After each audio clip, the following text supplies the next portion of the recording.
Ousseini Tinni.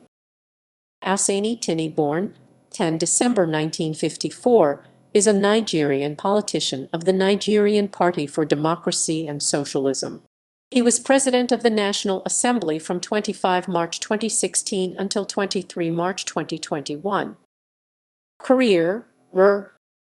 Tinni was born in Tinoma, in the Dosso region. He went to high school in Marseille, France, and subsequently attended the École supérieure des techniques économiques in Lome, Togo.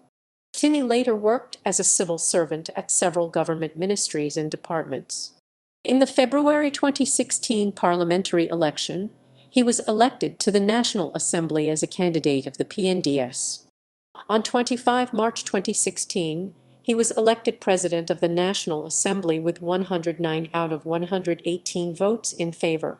Opposition deputies boycotted the vote. References